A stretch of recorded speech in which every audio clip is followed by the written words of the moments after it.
Wow, that was an amazing day yesterday. Now, for those of you who don't know, Disney was holding an investor meeting where they announced like 2 billion new Star Wars things, which is bonkers. There was a total of 10 new TV shows announced and one brand new movie, which is crazy. The thing we are going to be talking about is the effect it will have on LEGO Star Wars going into 2021 and beyond, my predictions, thoughts, and everything else on the matter. So please remember to subscribe, hit the bell, do all the other things. I'm going to get in all of these things based off of some evidence and just my general thoughts. Let's get into it. Seeing the impact of The Mandalorian with, basically a discount Boba Fett and a tiny little baby frog, it has garnered to be one of the most watched shows in the world and the most streamed show in the internet and all of the things. You take that, but you make a show on characters like Obi-Wan Kenobi with Anakin, with the original Obi-Wan from the prequels, and Anakin Skywalker playing Darth Vader in a potential rematch. Imagine the impact that will have. I'm predicting right now that will break every record in existence. Or the new show on the fan-beloved character Ahsoka Tano. Obviously, we're getting this new Ahsoka show that is just amazing, and everyone loves that. And on top of that, we are getting basically the beloved Clone Wars Season 8, which is in the masquerading as the Bad Batch, but it's kind of sneakily a Clone Wars Season 8. That trailer was mind-blowing. On top of that, we get a few more years of Mando. We're getting Season 3 and presumably 4, and we're going to get that extended, which is amazing, and I'm so happy about it. But that isn't even it. We have the Cassian Andor show, which is basically going to be Rogue One, but all the stuff you like about it and none of the stuff you don't. Then we also have this new show, Rangers of the New Republic, which is suspected to be following Cara Dune, and a bunch of New Republic people. Lando, which is obviously a fan favorite from the Solo movie. Acolyte, which takes place in the new canon version of the Old Republic. A Droid Story, which is a weird animated take with R2 and C-3PO. That was an old animated cartoon, and I guess they're bringing it back, which is sick. Visions, which is a Star Wars anime. I'm not huge on the anime stuff, but I think that's pretty neat, and I'm gonna watch it and see what that has to offer. And finally, Rogue Squadrons in 2023, which after that will lead to a sequel. I believe that will be a trilogy, and that will be after the sequels. That will be when the whole New Republic and everything is taking place. Or the New Republic, if you will. Now, this is 11 forms of content total, obviously including the new Mando season. If you don't include that, then it's 10. But that's over the course of the next 3, and if anything gets delayed, which I assume it will, 4 years. Which is... I'm so excited to get into the LEGO aspect of all of these things now that I've briefly summarized them, since there are so many and it's so hard to contain my excitement. Let's get into what LEGO will be doing for each of these shows. Now, we know next year, The Mandalorian Season 3 and The Bad Batch are coming out. We don't exactly have an exact date. I've even heard speculation and, well-based speculation that we'll be getting The Bad Batch January 15th, which is, not even a month away. So that would, oh my gosh, that would be insane. But I wouldn't be shocked if we even got that in February, since, we got Clone Wars a year ago. That would be about a nice gap there. The Bad Batch with Mando Season 3, I believe that it comes in Christmas in 2021, so I will speculate that we'll be seeing 2 to 3 sets sporadically released through the end of the 2021. They're all going to come out. I don't know exactly how it's going to happen, probably the same way it did with Mando Season 2. I'm going to assume most of it is going to be catch-up for things they missed in Mando Season 2, so I assume maybe we'll see a Gazanti, we'll see other ships, we'll see Moff Gideon's tie, we'll see Moff Gideon versus Din Djarin. It could really be anything. There's a whole thing, there's a whole speculations and crazy stuff. Let's get into the Bad Batch. Now, Bad Batch stuff in 21.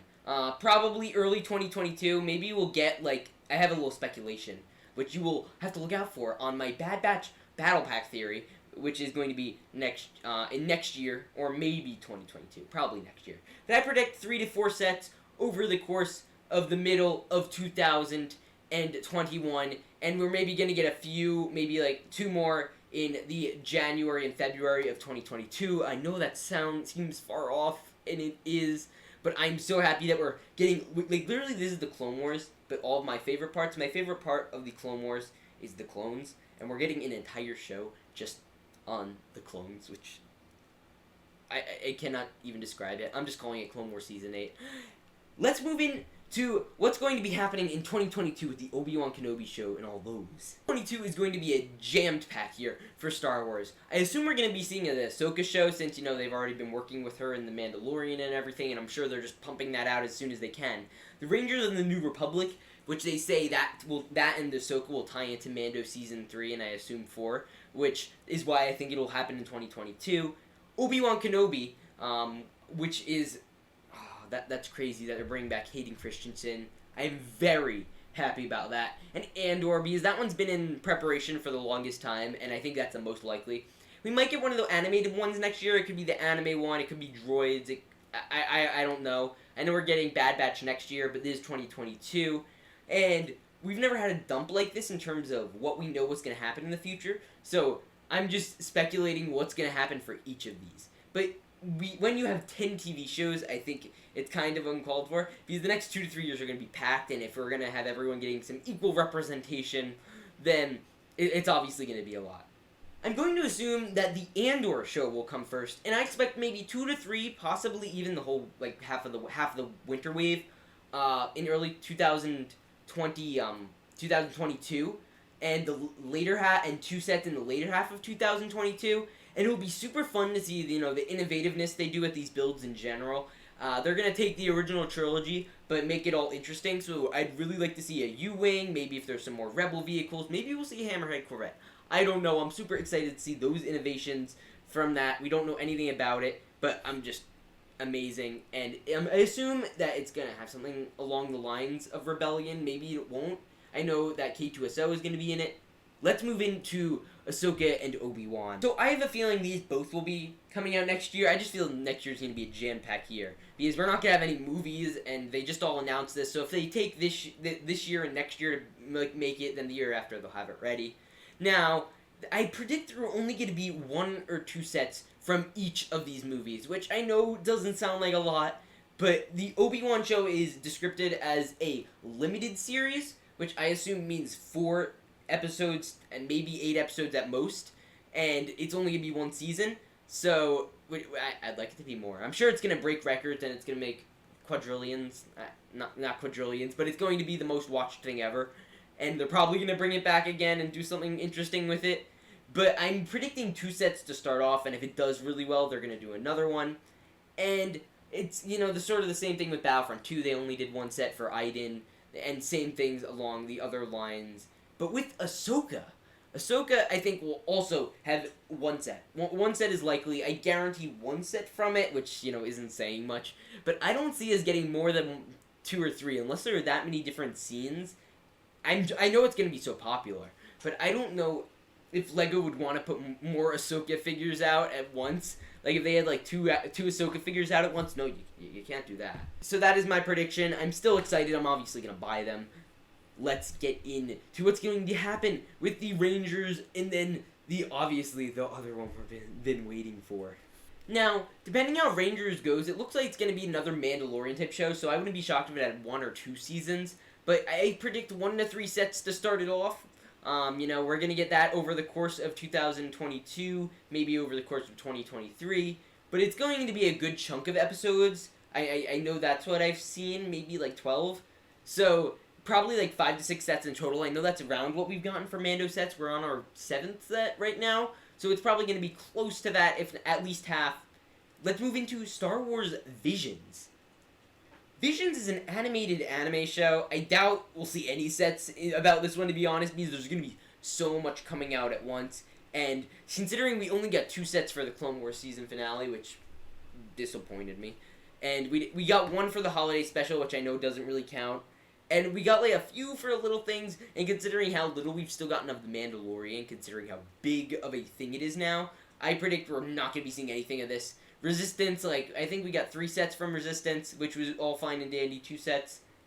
I don't think we're getting anything from this anime show, just because there's going to be such a packed year in terms of sets.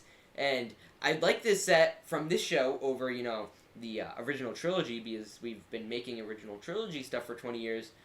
That's my prediction for this. Let's move in to the Lando and Acolyte show, as well as Rogue Squadrons, which I predict will be in 2023.